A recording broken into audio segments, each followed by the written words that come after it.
Although our goal is to help inspire others to address their pain through storytelling, the Cloaked Tatters podcast is not a substitute for formal assessment, diagnosis, or treatment. Our content is for informational purposes only and is not considered medical advice. If you need emergency care, please call 911 or the Colorado Crisis Line at 1-844-493-8255 or text TALK to 38255. Call 988 to reach the National Suicide and Crisis Lifeline. Please be safe. You are loved. The Cloaked Tatters is likely not safe for work and will feature content for adult ears which may not be suitable for people under the age of 18. References to sex, sexual violence, crimes, addiction, and personal stories of trauma will be discussed and may be upsetting or scary. Use your best judgment when making the choice to listen, and please, take care of yourself. Well, hello, everyone. Welcome to episode 6 of the Cloaked Tatters. This is Sandy, and this is Candy. Welcome. So today we thought we would talk about escapism. We addressed it a little bit last week about some of the things that we like to do in our youth to sort of reclaim our lost time. However, we did not delve too much into escapism. My question clinically is often, to what degree is escapism a good thing and a really helpful thing, or can it be a drawback when we're dealing with trauma in general as a thing that we have to get past, or mental health in general? I think for adults, escapism is a necessary way to get through life. Period. Damn right it is. I have used it. I use it all the time. I would love to hear about your escapism / coping mechanisms as a kiddo that you engaged in. There's a few. And interestingly enough, a lot of the things that I was interested in as a kid and then got to the place where I was being traumatized, I missed out on some of the developmental tasks that would have been appropriate and healthy for my age and my stage of development. So I do think, in a nutshell, I have gone back to completing some of those developmental tasks involving how I play as an adult. For 20 years prior to where I am now, I did not do as much playing because I was dealing still with a hell of a lot of anxiety and I wasn't allowing myself to do new things. I got very stuck in what I was supposed to be doing and what I thought the world wanted from me, which was go to college, get an education, get married, have a family, buy a home, and those are the developmental tasks of living. And then once you get to a certain stage of adulthood, you kind of stop doing new things. You kind of stop engaging in new, novel things. And part of that was I was still very stuck in a place with my trauma that I had not done all of the things I needed to do with it to integrate it so that I could move the fuck on and start having more fun. Unfortunately, I have worked with a fair share of adults who have been told the same thing. And it often gets described to me in such a way that's like, I did what everyone told me to do. I got sold a bill of goods, and then I got to this stage in my life, and now I feel like I've been kind of ripped off because I didn't play enough. And I worked too much, and I stayed away from my kids, and I didn't develop friendships. Fuck, what do I do now? All work and no play makes Jack a dull boy. Ha ha ha. Yes. It's fucking true, though. It's totally true. So I really wanted to kind of focus for my little escapism pieces that I've truly enjoy in a couple of ways. So when I was little, I think you guys remember from episode 4, I had this huge Barbie collection. And I remember putting those Barbies through it. And again, there was that one Ken doll who's kind of on the sidelines, like just, a static character. Some of my Barbies went to college. Many of my Barbies were like scientists. They were creating things. These were very involved characters for me. And each one of them had a specific role to play. And if I look at that from sort of a clinical psychoanalytic perspective, there's this idea that I was developing parts of myself that throughout the time that I was doing developmental tasks in childhood and adolescence and up to young adulthood, I did not have the opportunity to actually do those things. Right. And so now that I'm 51, I'm doing all those things and I don't care if it looks weird. Yes. Right? Yep. So a lot of the character roles that I would invent for Barbies when I was a small person, I'm back to developing those characters, but I do it on my face. So like every September, this has been 15 years or more now, since my kid's been born. And that's another interesting thing that I do want to mention about my particular path is that when my child was born, I got pregnant at 36 and had him at 37. That is also when I decided to drop my corporate job because I just was miserable and it wasn't meaningful and it wasn't value-based living, and I could recognize that, and I chose a new career path. And I was either going to be a mortician or I was going to be a therapist. Turns out live people are a whole lot more problematic to work with. They say more, and I'm not knocking it because I love, love, love my job. However, if I'm still craving silence in another 10 years, I may still pursue mortuary science because I'm still fascinated. There is a fascination with that. Yes.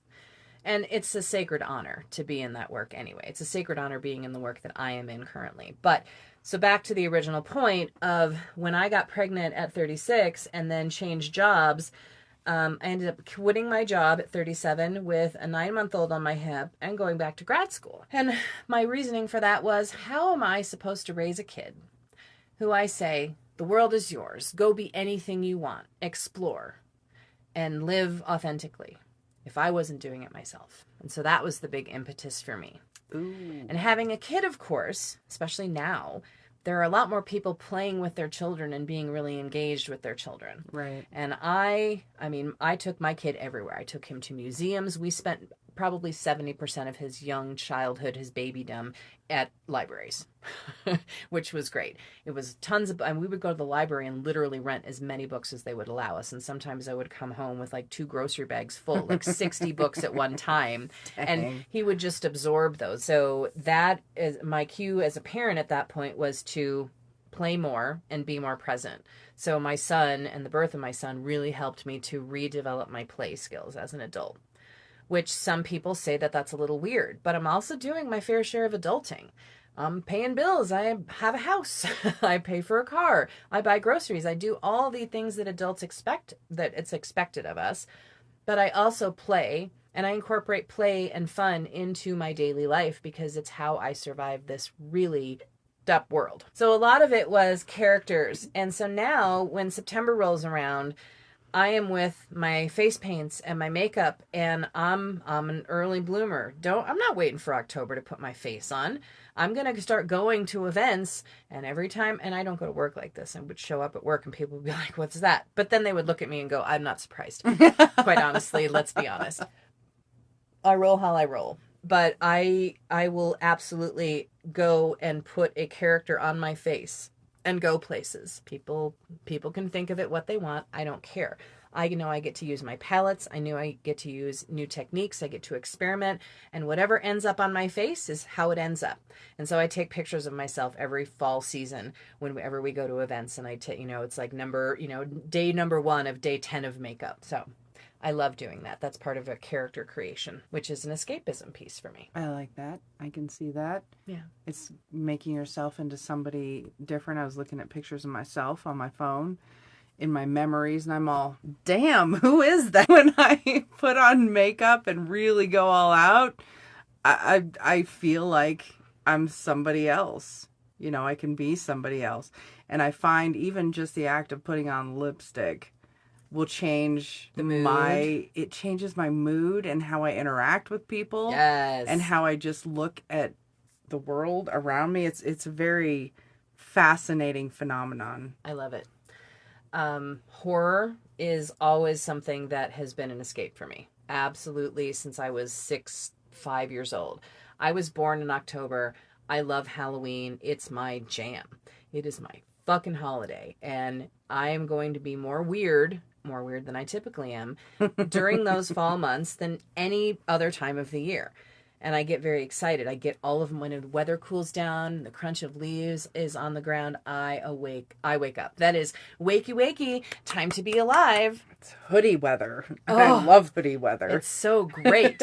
I will stand out in my yard and I decorate in stages. So that's really part of like a character development too, but a character that I get to then live in. Ooh. And when I drive up to my house from going to the grocery store or wherever, I get to drive up and go, look at my house. Yeah, I love that. I love that. So I like creating scenes. When we used to run our haunted house at our house, you would stand on our roof in September and October and it would look like Waco in our backyard. Like literally walls and partitions and lumber. And we had an insane asylum one year that even down to like the clipboards with the patients' names on the window. And it's a way to dress my life and create a new environment, create a scenescape. That's a sensory thing. There's lights, there's sounds, there's smoke, sometimes there's smells, just that being encapsulated in an entirely different environment. And it fills my travel bug, which I simply can't afford to do because now it's so obscenely outrageous to go anywhere and do anything. So I create my own environment at home. That's great. I like to do that too when I have the ability to do so. Yeah. So I think escapism can be a double-edged sword for people. We know that there have been plenty of research studies about, and these are studies from 15, 20 years ago, that were talking about how bad it was for kids to play video games. Now, the research has shifted to video games in moderation are actually good for kids' brains. Many times, especially if they're playing games like where they have to work as a team. Oh, yes. I could definitely see that, being a fan of Fortnite and those kinds of things. Communication can be very helpful in achieving the goal. Right. So there's communication skills, there's problem solving skills. We're doing, the whole like side quest thing, which, there's colloquial language in our society right now of people who are doing adulting. And then they're like, well, I'm doing a side quest this weekend. I can't tell you how many times I hear that a week or a month. Oh, I have a side quest. Fucking awesome. Where are you going? What are you doing? Yes. Which is great for people because they're literally saying, I have had enough of adulting this week. It's too much pressure. There's too many shoulds. There's too many things. We were not meant as a society, I don't think, to make this many fucking decisions in one day. No, I don't. I would agree with you. We're overloaded with information and decisions that we do have to make. That's right. Because there's a demand on our attention. Yeah. All the time. Yeah. And born out of that is the idea of anxiety disorders.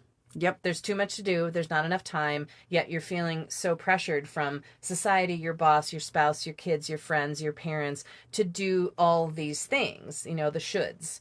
And sometimes people cave under the shoulds and they don't get enough of the I wants. Okay.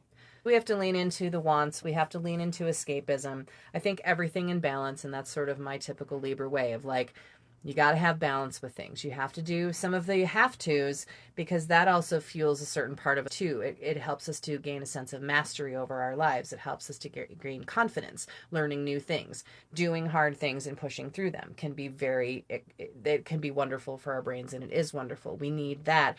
But for as much as we need that, we also need times where we play the escapism game and we just go play. And every time I ask people like, how was your weekend? What did you do? When they talk about that, it's a very different conversation and tone than when they talk about Friday, I've worked all week. My brain is melting. I'm so fucking tired of this place. Right. Yeah, it's a very different conversation. So we all need to engage in the escapism pieces. And I just think it's important. It is. So you want to talk a little bit about some of the things that you used for escapism and continue to use? Oh, yeah. So my first escapism that I can recall was, aside from romping around in the woods and pretending to be on an adventure, was Star Trek. Star Trek was escapism, or I could go even broader and say television, but more specifically, Star Trek Twilight Zone. And I would just sit there and I would doodle or make friendship bracelets and listen to it. Because I think it was Channel 2 would play, they would do the Trekathon all the time. And so I knew the episode. I didn't have to actually watch it. Yeah. I could listen to it and know what was happening, and I would go there in my brain, and I would not have to exist in my world for a little while. Sure. And I needed that badly. I was just going to say, you needed that. I did. I had to go.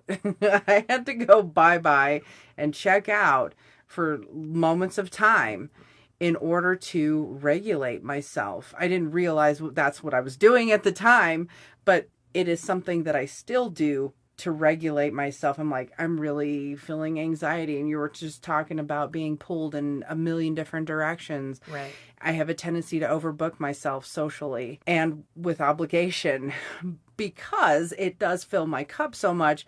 But then I'm like, I freak out. I feel myself getting grumpy, and that's usually a sign of anxiety, like you were just saying. And I have to clear my calendar. Yes. And explain to my friends, I'm like, I'm sorry. I'm overloaded. I have to chill, and I will I'll still go. Star Trek is a go-to. You know, there's several movies and books. And, you know, as I got older and started reading more, we were talking about this a little bit ago, I discovered Edgar Allan Poe. Yep. Right? And then H.P. Lovecraft. Yeah. You know? These things were not fucked up at all. Not even a little bit for a kid. Yeah. I know. I think about that. I'm like, would I allow my children to read Edgar Allan Poe? Well, yes. Okay. Yes, I would. Yes, I would. It would be hypocritical if I said no. But just thinking about some of the stories and how messed up they were. But I needed that. Yeah.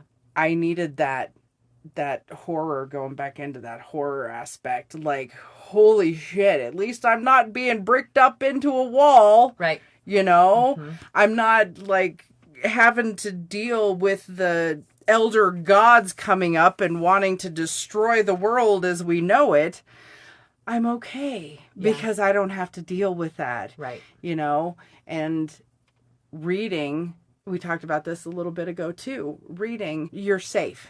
Yes. All this bad shit is happening, but you can close the page. Yep. You know, if it gets a little intense or a little too real, even if something touches on whatever's happening in my personal world, I can close it and be like, okay, well, it's time for My Little Pony then. Everything in balance. Exactly. I'm having this flashback as you're talking of the first time I read The Shining. I don't think I actually read that one. Oh, it's such a different story, and it's so much more involved than how it's been presented on film. Of course it is. And of course it is. But, and I don't want to knock the films because I did enjoy those as well, but they're very different. But yeah, when you were talking, I just remember reading about The Shining and reading about how Danny feels about his dad and the dad's substance abuse. And because I had a dad who dabbled in substances pretty much most of his life as a self-medication for bipolar disorder, that just struck me as something that was like sitting heavy on my chest. So I needed to say it out loud. Oh, yeah. Yeah.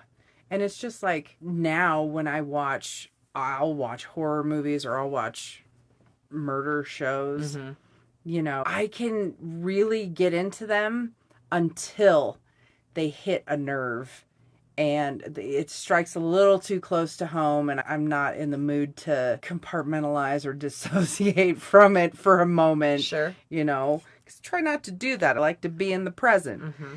And then I have to shut it down, find something else to escape into. Yeah. All reasonable and all necessary. I love the fact that we were like reading Edgar Allan Poe at probably roughly the same ages, even though we're a few years apart now. You know, like I got that unabridged version of Edgar Allan Poe's work when I was 8 years old. I asked for it specifically for Christmas. 8 years old. You know, what are we doing? What are we doing reading Edgar Allan Poe at 8 years old? But I remember we studied it in school. Yeah, we went to a play. We read, it was like a child version of The Telltale Heart. And then they took it, and because it was like a part of an English thing, like a creative writing English thing. And then we ended up going to a play. And of The Telltale Heart, and it was a children's theater. But they had the lights turned really down low, and it was the first time that I sort of fell in love with like scene, and I'm like, things are clicking into place for me. Like this was a core memory installed because they had a red light underneath the floorboard of the theater, and then there was like what do you call them? Pallets on top, chopped up on top. Okay. And then the red light shining through. And then sort of the voice coming out of like, I'm down here, I'm down here. And then finding out that this, character had buried the father underneath the floorboards. I mean, this is like serious content for kids who were like 7 and 8 years old. Yes, it is. But it stuck with me, and I love that story to this day. Oh, it's great. It's amazing. Yes. So, as we were talking earlier about how our escapism has evolved over time, and, started out with Poe, Lovecraft, and then when I hit 8th grade, I discovered Stephen King, and I kind of feel like I read like the really messed up stuff first, and then went back a little bit with Stephen King, because I think Lovecraft can be, I don't know. Anyway, and then Kuhn, and then Clive Barker. Yeah. Clive Barker.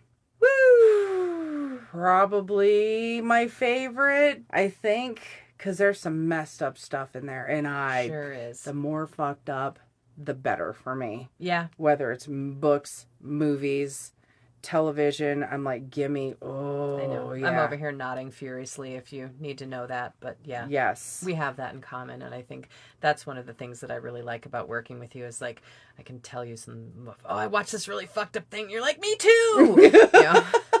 Pretty much everybody I have in my close circle, like my bestie too, same kind of thing. I watched this really fucked up thing. Oh, tell me what it is. I can't wait to watch it. I know, Yeah. right? Yes, Yeah. exactly, Yeah. exactly. It's also the clinician in me too of like how are we coming up with these ideas and what drives people to create some of these things?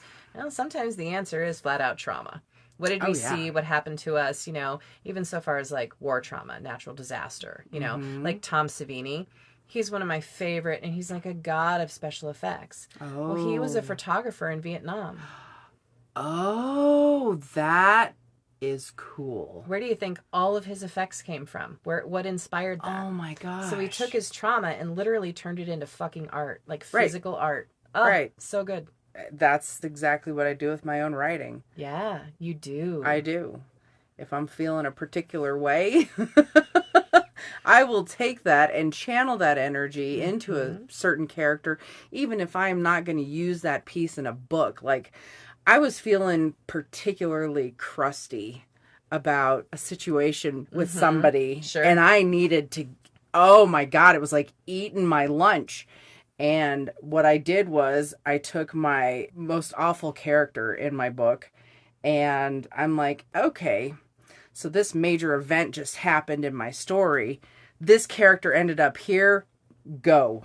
And I wrote first person from his point of view, and it helped get all that out of me. And I came up with a cool piece of writing that may or may not see the light of day, but I was able to escape into my own world. Yes. And put all those emotions and feelings and blah.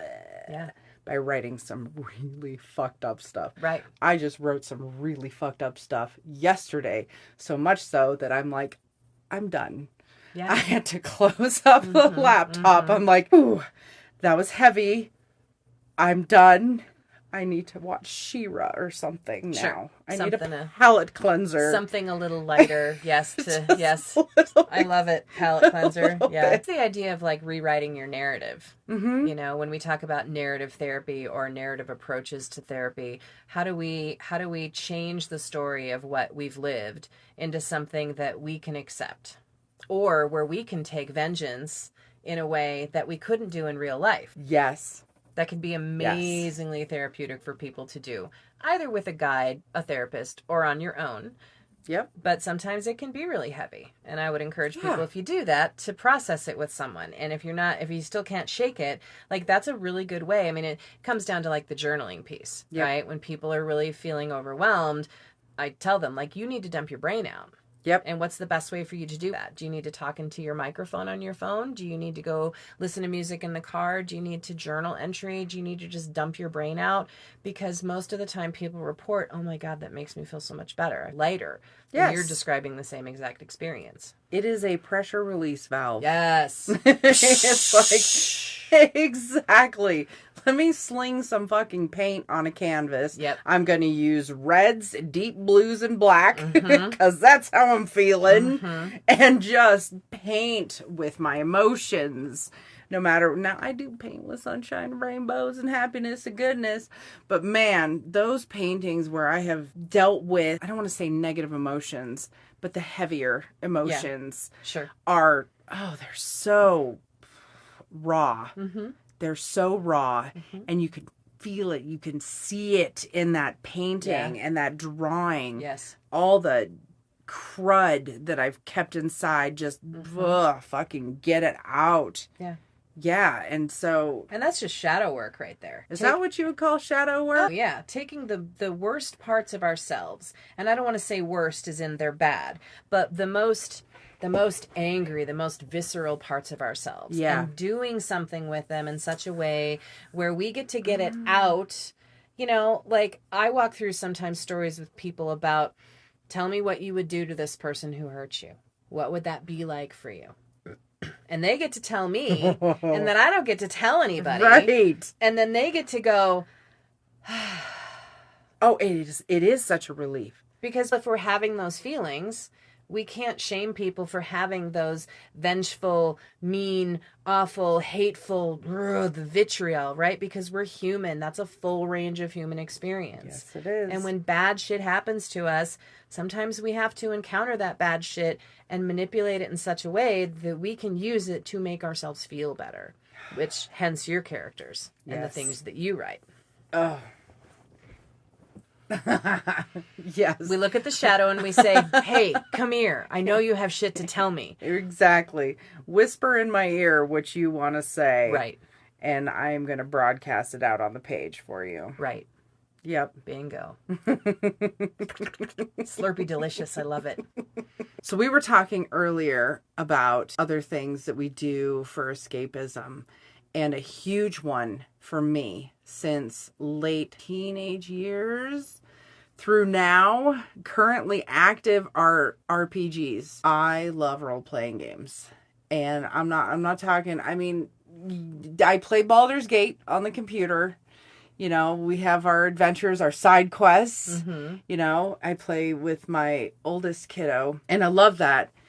But hands down for me, there's nothing that compares to the physical tabletop and your D20s and your D6s and everything in between. And your character sheet where you get to develop in this other persona. And funny enough, talk about escapism. Most of my characters have been male. I usually play a tank and I'm a male. I'm big and I'm tough. I am the first to fucking go out there. I will protect you all with my ginormous sword or my halberd, whatever. And I can take the hits and I won't fucking die. Yeah. And we'll be able to live through this.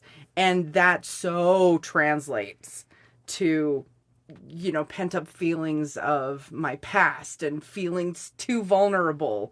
And I'm like, fuck that. I don't have to feel vulnerable. I'm going to go escape into this world where I play a freaking, or what's my favorite? A Goliath was my favorite. They're huge. Yes. They're like freaking indestructible. Right. You know? Has been so, what's the word I'm trying to think of? It has been so important to my mental well-being to be able to escape into those role-playing games. I think the word you might be looking for is transformative. Transformative. Ooh. Tell me more about that. Like, what do you mean by transformative? What does it sound like? What does it sound like? Me transforming into a different character? You're turning into or embracing in yourself the sense of vulnerableness, the sense of helplessness, the sense of smallness, the sense of lack of control. Yes. And then you're literally turning it on its fucking head.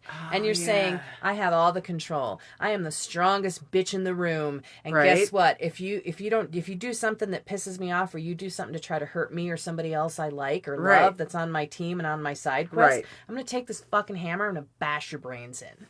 I love that. Nice. That's my favorite kind of character. Yeah. Yes. Okay. Transformative. Yes. I mean, this was like one of the points of the podcast in the first place, was to talk about the transformative nature of dealing with trauma. Right. And what do we do with it when horrible fucking things happen to us that we have no control over? We find ways to take control of the situation. Mm-hmm. And that's the best kind of healing that there is. But we do it in such a way that now we're playing with it. And now we incorporate it. And that's the integration piece of like, it's not painful now. I mean, the smile on your face right now. Like, you know, and the, yeah, you know, yeah. I feel mighty. That's right. That's right. And so you go from meek and helpless to mighty and strong. And that's literally a transformation. Mm-hmm. Okay. All right. Well done. Thank you very much. What about you? What are more things that you do to like escape? Like, I want to hear more about, you know, we talk a lot about horror movies. Tell me about why. What is that for you? I think one of the big draws for me is liking that which other people are sort of abhorred by or horrified by. I once had somebody tell me when I was working at a restaurant when I was getting my bachelor's degree and I had almost graduated. And I was going through a time in my life where I was just recently diagnosed with depression. And even at this point, like the time of year, October, September, I wake up. Like it's my time. It's my time to, it's almost like I have this separate life that sort of grows up and says, okay, it's time to wake up. Get out of my way. And I do some very dark things and nothing, and it's all theatrical in nature. But I had my boss say to me, but you're so nice on the surface. Like, what's wrong with you that you need this other side of yourself? It's like, oh my God, you don't know me at all, do you? And part of embracing that darkness is because I've been in such very dark places in my life because of my trauma and then because of subsequent traumas like losing my father. Worst thing in the world that ever happened to me. But I've always sort of had these fantasies of like being connected to the other side. And I do have some very spirit stuff in my family lineage where I have several people in my family who we know stuff. You know, I feel like Tyrion. I drink and I know stuff. I was just you know? thinking about that. Yeah. Except minus the drinking piece, except occasionally. But this idea of like embracing the darkness makes me feel in such a way so much more capable as a person in the world. And as a therapist, I'm really attracted to, I mean, I chose working with felons and chose working with sex offenders on purpose because I wanted to understand what happened to them to lead them to this place to do A, B, and C. And that is one of the things that I love about you, because with my own abuser, I didn't have to, I chose to try to understand motivation, what made him do the things that he did. Right. You know, I love that. Mm-hmm. And I think if we can develop empathy and compassion and understanding, just sort of in a general way, in the worst of circumstances. I know I've heard thousands of horrific stories. I'm like this keeper of stories, right? And I can't tell anybody and I can't share anything. Right. And so I have to do something with that. And part of me delving into the darkness is a way for me to feel very much in control of the darkness and like the understanding of the darkness where I can go into a room full of monsters and I know that they're not going to hurt me because I don't give them that power because I understand why they're doing what they're doing. Dude. So you said something that really struck me about embracing your darkness. Mm-hmm. I can't say that I fully have. I let it, it's like I've got a little pen and I let it out to play just a little bit. I'm like, all right, you got 30 minutes in the yard starting now. Yes. And then go back inside. Okay. And so it's kind of given me chills thinking about it. And we totally need to talk about this more. That might be a good topic for another. But I've only let it out a little bit at a time. Like there's something in me that feels self-conscious about writing the fucked up stuff. Yeah. You know, about delving into that dark, which is why I've heard people say shadow work and I didn't quite fully understand exactly what that meant.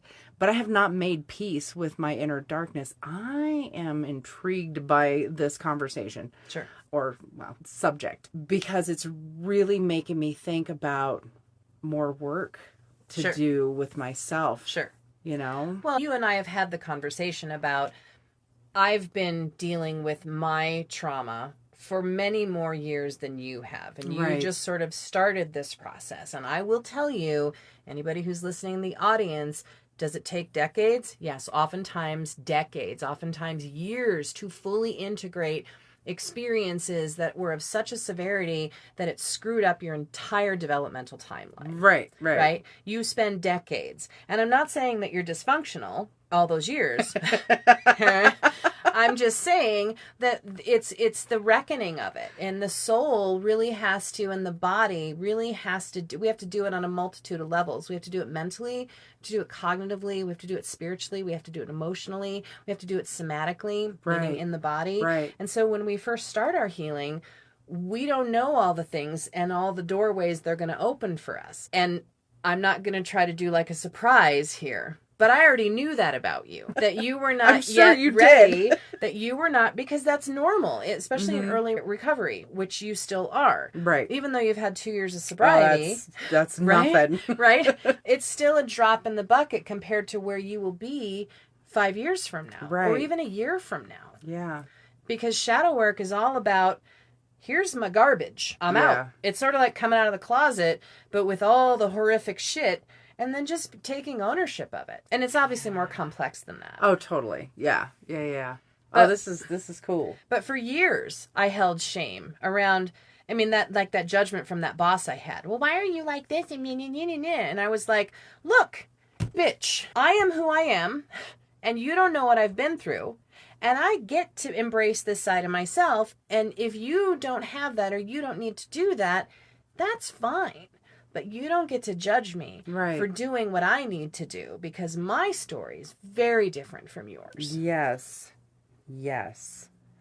And that's what we forget to think about often, I think, is somebody else's experience is completely different. Everybody's experience is different from everybody else's. That's right. There's no two ways about it. That's right. Because we all process information differently. We receive information differently. Right. And we have a different lens with which we view the world. That's right. You know, and that's how I keep myself in check from judging people for what they do and how they do. Right. I'm like, bitch, you have no idea what they are going through, what they have been through, what they're dealing with at this present moment. That's right. So shut the fuck up and just keep your side of the street clean. That's right. That's right. Well, and that's like the one thing. People often ask me, like, what's the one thing about the world that you would change? I would say everyone needs to go take a class on perspective taking and being able to say, okay, this person's experience and their behavior is so different from mine, and I should just mind my own fucking business and worry, like you said, about my side of the yard. Mm-hmm. Don't be going up and picking up shit in your neighbor's yard, because maybe that shit is there for a reason. Exactly. Like, leave it be, because we know at the end of the day, and I think we've said this before in another episode, people are not ready to change and see things about themselves until they're fucking good and ready to do so. Damn right. And you giving them negative feedback about something that you feel like you have a judgment about. Oh, why do you wear black clothes? Or why do you do this? Why are you, why, blah, blah, blah. They have reasons. Yeah. And let people, unless they're harming people, unless they're being abrasive and obnoxious and harming people, just let people be. It's not your business. Right. But understand that they're a different person from you.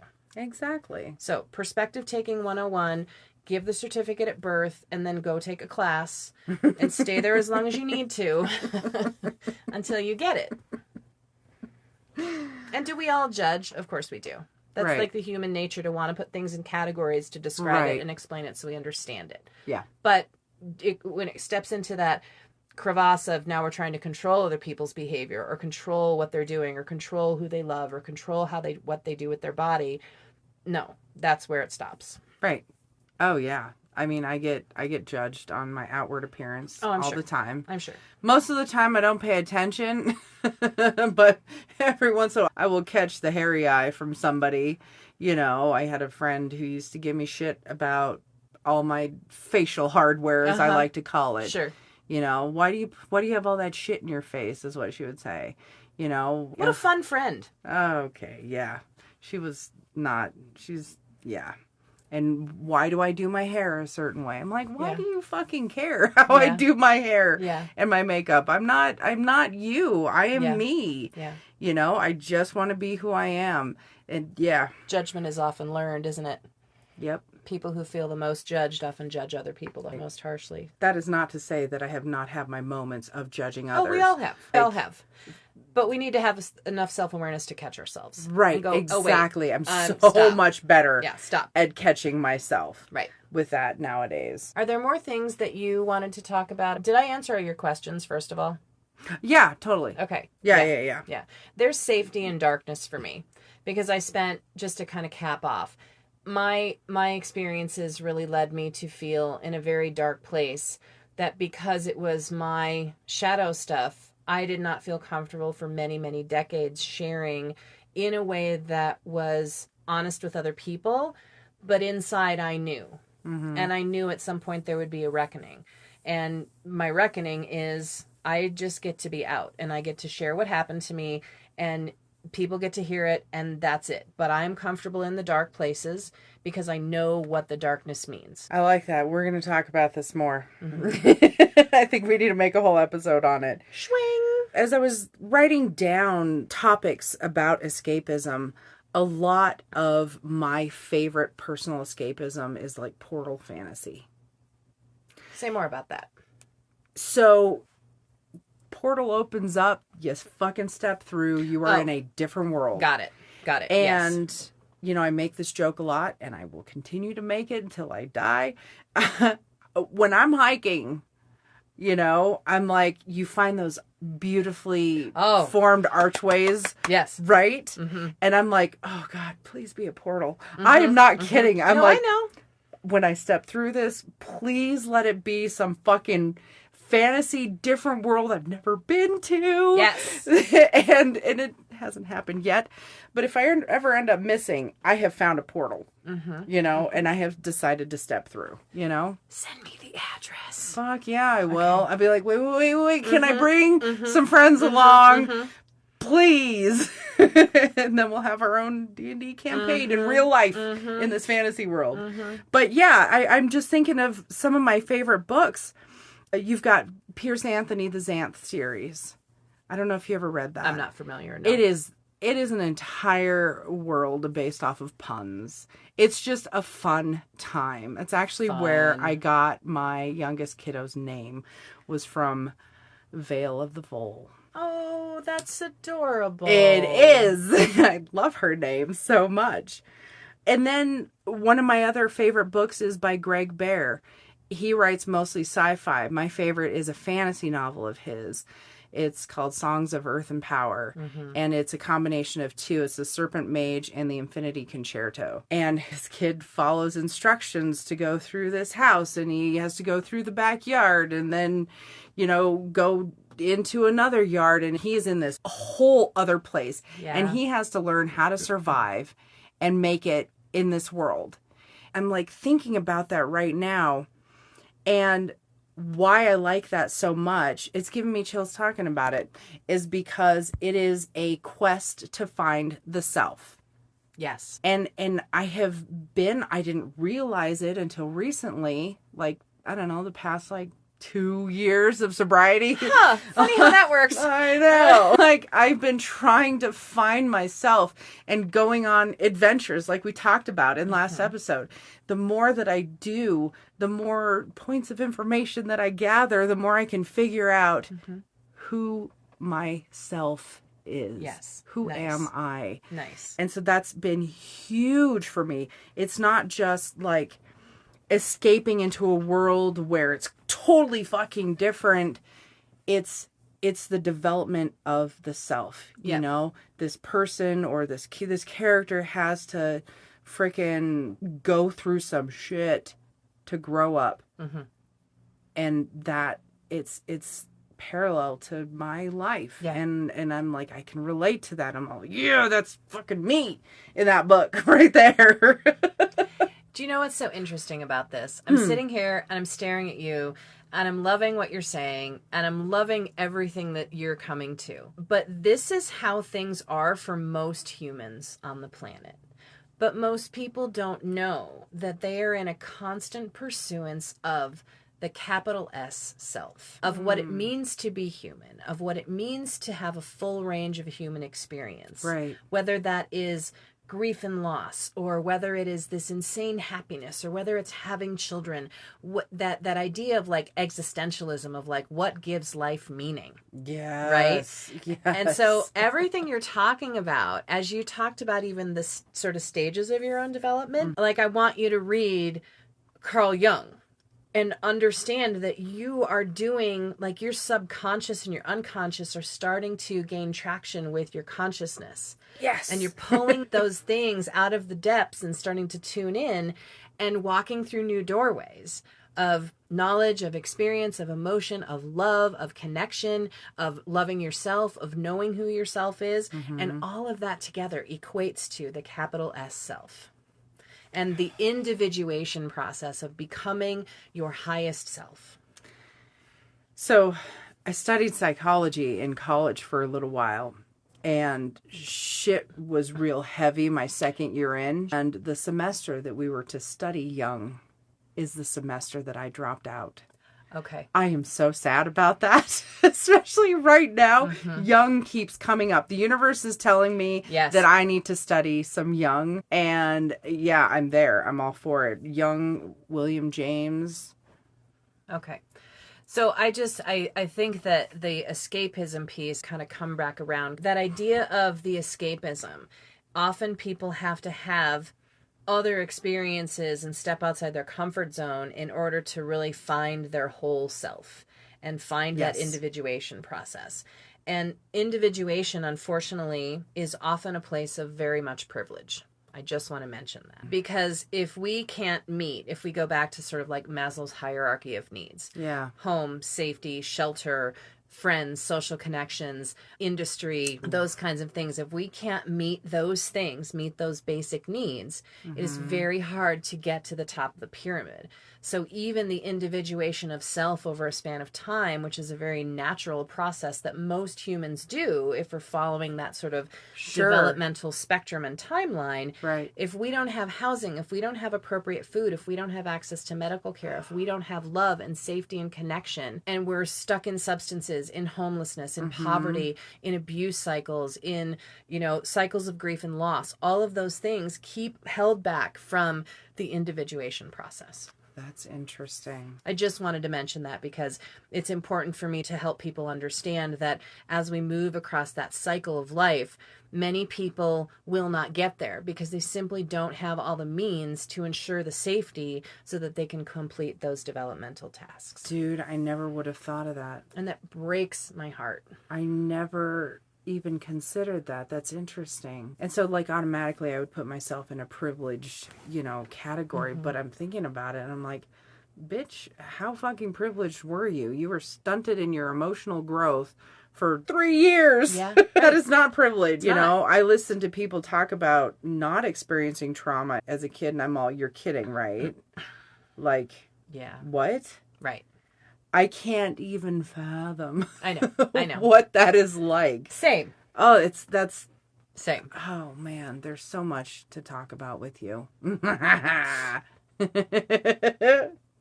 Yes. So, when I was writing notes on wrapping this up, it is escapism can be numbing. Yes.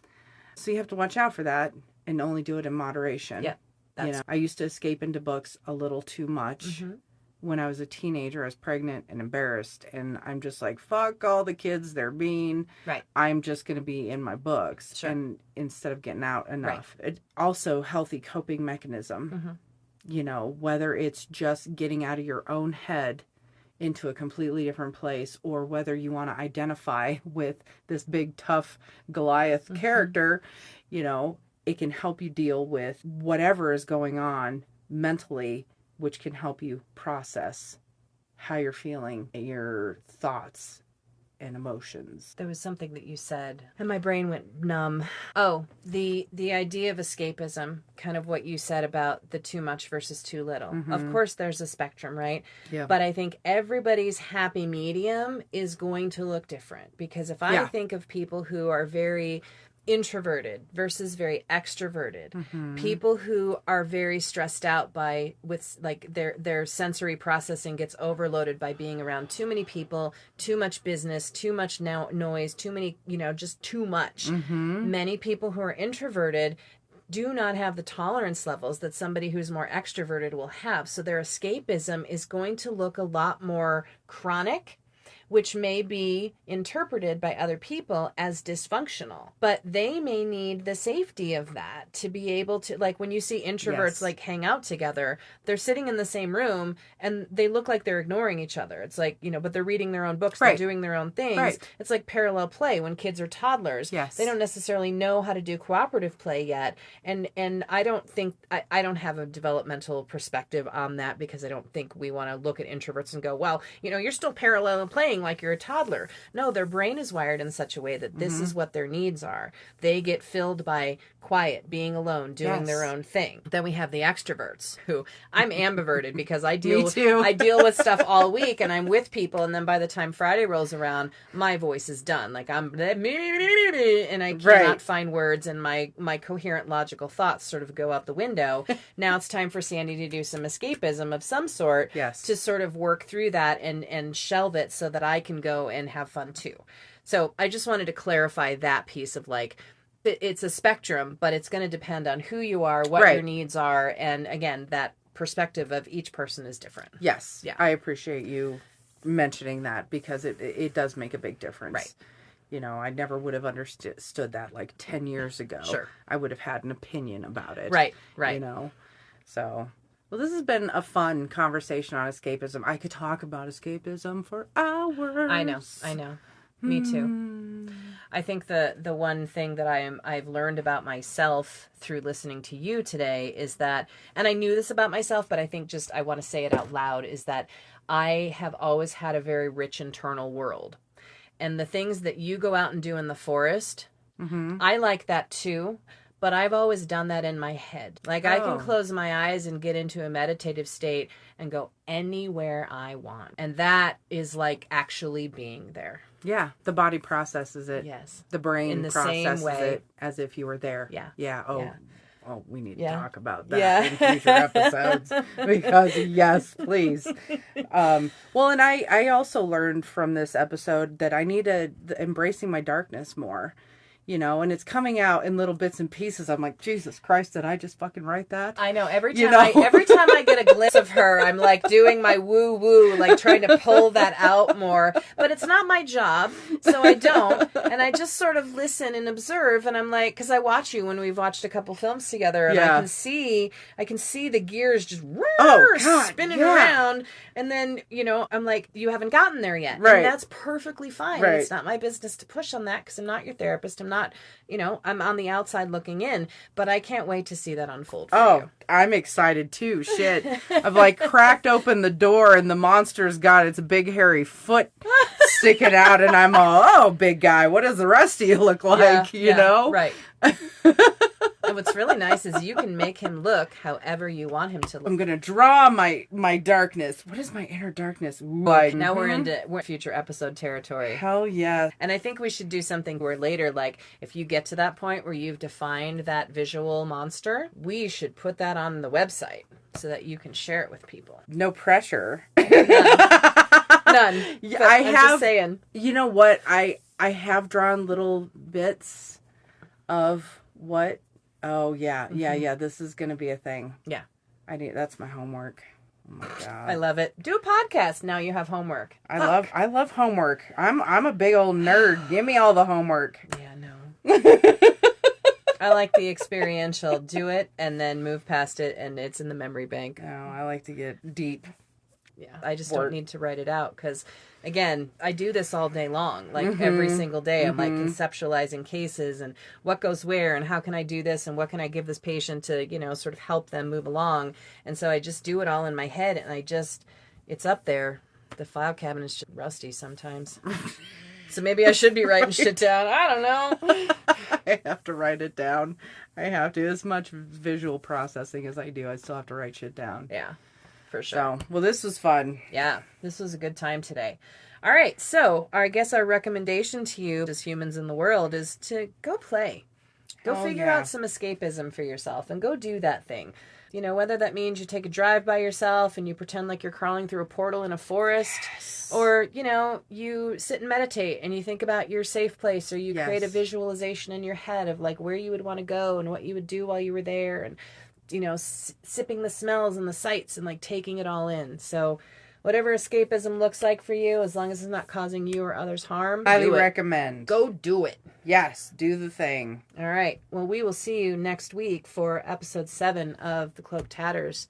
Thanks so much for joining us today. Talk to you soon.